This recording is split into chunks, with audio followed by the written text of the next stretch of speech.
Imagine going to school one day and being told that the language of instruction is going to change. And it's going to change to not just any language, but the language of your oppressor. Well, that is exactly what happened in South Africa in the 1970s, when the government at the time, the Apartheid regime, forced Black South African learners to learn in Afrikaans, which was the language of the white minority. This was a defining moment in the fight for freedom and equality in apartheid South Africa. So let's talk about it. Welcome to Our Roots Retold. Today we're going to be talking more about this injustice and how it led to the Soweto Uprising that occurred June 16, 1976. To understand why the Soweto Uprising was so significant, it's important to look at the apartheid-era education system in South Africa. Apartheid was a policy of racial segregation that affected every aspect of life, including education. Black South Africans were subjected to inferior schooling that was designed to keep them in menial jobs, limiting their opportunity for advancement. The Bantu Education Act of 1953 ensured that Black children received substandard education, while the government aimed to prepare them for labor-intensive work. In 1974, the apartheid government imposed the Afrikaans Medium Decree, which made it mandatory for Black schools to teach in both Afrikaans and English. Afrikaans at the time was seen by many as the language of the oppressor, as it was the language of the white minority government. Many Black South Africans preferred English because it was the language associated with commerce and industry, and it was seen as a means to upward mobility. The decree was part of the government's effort to increase the use of Afrikaans, reversing the decline influence of the language among Black South Africans. The policy required that Afrikaans be used for subjects like mathematics and social studies, while English be used for practical subjects like home economics and agricultural science. This caused resentment, as it meant that students were now forced to focus on learning a new language as opposed to the actual subject itself. It made critical thinking difficult and disrupted the learning process. The impact was immediate. By April 30th, 1976, students in Soweto, an area near Johannesburg, went on strike to protest this decree. Their resistance quickly spread to other schools. These students believed that they deserved to be treated equally to their white counterparts, with access to better education and a fair system. Many students didn't speak Afrikaans, making the policy even more unjust in their eyes. Tensions continued to grow. On June 13, 1976, Teboho Tsitsi Mashinini, a student from Morris Isaacson High School, proposed a meeting to discuss what action should be taken.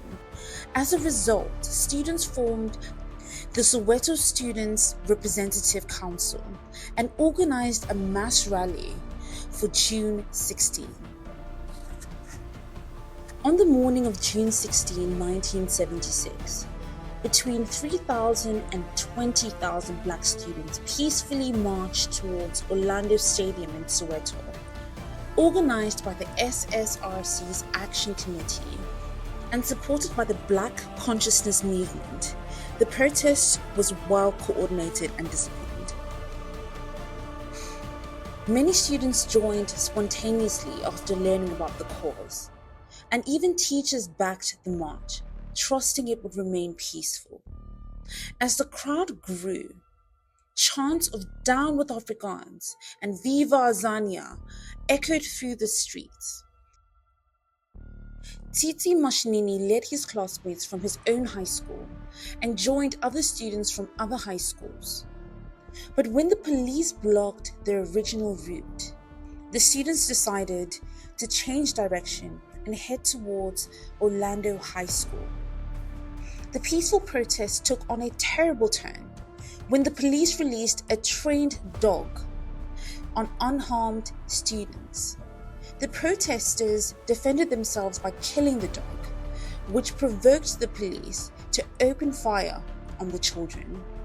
Among the first to be shot was 15-year-old Hastings Ndlovu, followed by 12-year-old Hector Peterson, whose death was captured in an iconic photograph by Sam Nzima. The powerful image showed Hector's lifeless body being carried away by Mbuyisa Makubo and his sister Antoinette Peterson running alongside. The photograph became a global symbol of the brutality of apartheid. By the end of the first day, 23 people had been killed, including Melville Edelstein, a sociologist who had worked to improve the lives of Soweto's youth. He was stoned to death by a mob, and a sign was left around his neck that read, "Beware, Afrikaans is the most dangerous drug for our future." Violence escalated as protesters targeted beer halls and government outposts, which were symbols of the apartheid regime.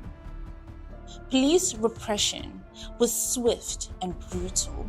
Clinics overflowed with injured children, but doctors refused police requests to compile lists of wounded protesters.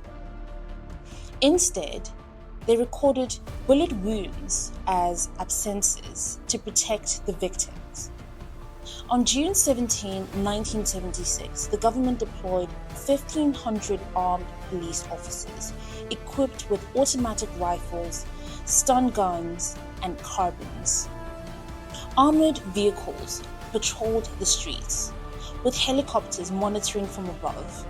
The South African Army was placed on standby to display military force. Hundreds of protesters were arrested, including activist Connie Mofokeng, who was tortured in detention. The violence spread beyond Soweto, igniting protests across the country. In Port Elizabeth, 33 people were killed. In Cape Town, 92 people died between August and September. Although bloodshed had mostly subsided by the end of 1976, more than 600 people had been killed and thousands were injured. The Soweto Uprising shocked the world, exposing the brutality of apartheid through powerful images like Sam Nzima's photograph of Hector Peterson. International outrage led to economic sanctions, trade embargoes, and South Africa's isolation from global sports and diplomacy. The uprising also strengthened South Africa's liberation movements.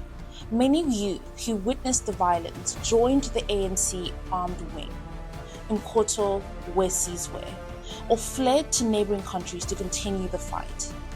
Internally, the uprising destabilized the apartheid regime and fueled waves of resistance that lasted into the 1980s, making apartheid unsustainable.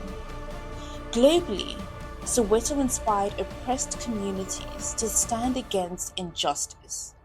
Though apartheid officially ended in 1994, the courage of Soweto's youth paved the way for Nelson Mandela's release and South Africa's transition to democracy.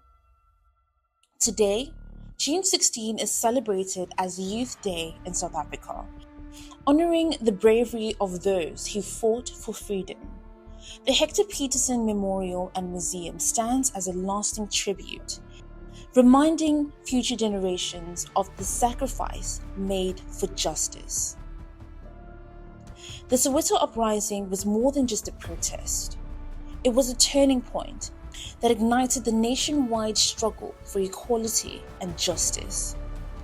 It showed the world determination of young people who refused to be silenced, ultimately laying the foundation for the dismantling of apartheid. Well, that's it for today. Thank you so much for watching. If you enjoyed this one, please feel free to comment, like, subscribe, and share with all your friends. Also, if you have any stories, like any history stories that you'd like for us to talk about, feel free to write that down in the comments section. Write that down in the comments section. I'd be happy to read them and explore them. But until next time, as we share more stories that connect us closer to our roots, bye.